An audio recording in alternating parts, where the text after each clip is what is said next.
দশম শ্রেণীর কোষে দেখি 1.2 দ্বিঘাত সমীকরণের 1.2 লেসনের 16 নম্বর অঙ্কটা এখানে করে দেওয়া হচ্ছে। তোমরা দেখো ভালো করে, সুন্দরভাবে দেখবে, অতি সহজে কিভাবে করা যায় সেটা কিন্তু এটা স্পষ্টভাবে তোমরা দেখে নিও। কারণ অনেকের কাছে এটা অসুবিধা হতে পারে, অনেক বড় বড় অঙ্ক আছে কিন্তু এগুলো খুবই একটা বড় নয়। বিশেষ কিছু টেকনিক আছে যে টেকনিকের মাধ্যমে এগুলো করা হয়, এগুলো ধরে নেওয়া হয়। যদি ব্র্যাকেটের মধ্যে কি সিমিলার সংখ্যা থাকে সেইখানে কিন্তু সেই সিমিলার সংখ্যাকে অন্য কোনো লেটার দিয়ে এটা ইন্ডিকেট করা হয়, অর্থাৎ ধরে নেওয়া হয়। এটা যেমন এখানে এক্স প্লাস এ, নিচে আছে এক্স মাইনাস এ, এটাকে ধরে নেওয়া হচ্ছে কে হিসাবে, অর্থাৎ অশূন্য ধ্রুবক। তোমরা এই অঙ্ক অশূন্য ধ্রুবক সম্পর্কে আরও জানবে বিস্তারিত, কিন্তু এখানে অশূন্য ধ্রুবকটা বিশেষভাবে ধরা হচ্ছে এর জন্যই যাতে অতি সহজেই করা যায়। এখানে যে অনেক কে ধরা হলো, তাহলে ওটা স্কোয়ার রয়েছে, স্কোয়ারের জায়গায় এটা কে স্কোয়ার হয়ে যাবে। আর মাঝে আছে 5-এর সঙ্গে ইন্টু অবস্থায় সিমিলার ব্র্যাকেট, তার জন্য 5k হলো প্লাস হচ্ছে 6 ইকুয়াল টু 0।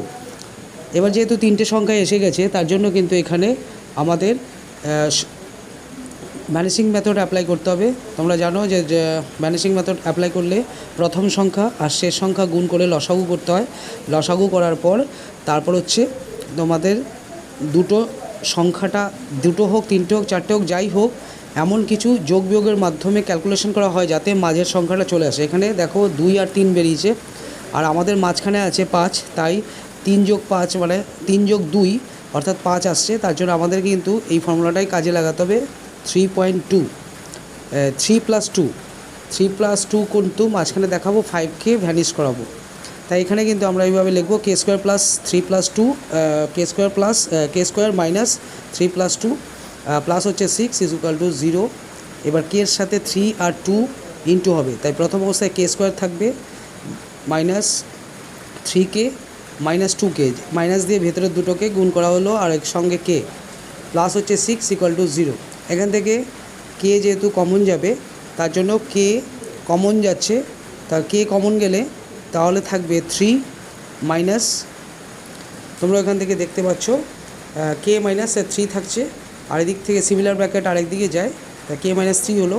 এখানে -2 বাইরে ধরতে হবে, কারণ ওই -2 দিয়ে কে এর সাথে আর 3 এর সাথে গুণ করলে ওপরেরটা আসে, মানে -2কে আর হচ্ছে মাইনাস মাইনাসে প্লাস হচ্ছে 3 গুণে 6। তাহলে সিমিলার ব্র্যাকেট এসে গেছে, তার জন্য একটা ব্র্যাকেট কমন যাবে, কে -3, আর একটা ব্র্যাকেট হবে কে -2 ইকুয়াল টু 0। যেহেতু কেটাকে ধরা হয়েছে, আগে আমরা ধরে নিয়েছি যে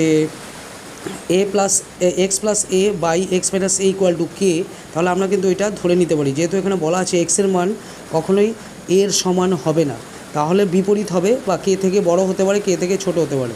যেহেতু দুটোই আছে এখানে মাইনাস আকারে, তার জন্য আমরা যখন এটাকে ট্রান্সফার করব অন্যদিকে, তখন কিন্তু এটা প্লাস হয়ে যাবে 3। তাহলে কে ইজ ইকুয়াল টু, আমরা কিন্তু কে এর পরিবর্তে ব্র্যাকেটটা লেখা হচ্ছে a plus x plus a by x minus a equal to হচ্ছে তোমার 3 ধরা হলো। আর একই রকমভাবে 2 এর ক্ষেত্রেও তাই ধরা হবে। যেহেতু এক্সের মানটা আমাদের বের করতে হবে, তার জন্য আমরা এখানে সরাসরি এক্সের মান কিন্তু এর সমান হবে না, তাহলে আমরা ধরতে পারি যেহেতু 3 আসছে, তাহলে 3-র সঙ্গে এর ইন্টু হবে আর 2 এর সঙ্গে এর ইন্টু হবে। তাহলে আমরা এখানে ধরতে পারি যে কে মানে হচ্ছে প্রথম যে অংশটা আছে এক্সের মানটা তখন হয়ে যাবে এক্স ইকুয়াল টু 3a, আরেকটা মান হবে এক্স ইকুয়াল টু 2a। এই হচ্ছে অঙ্ক।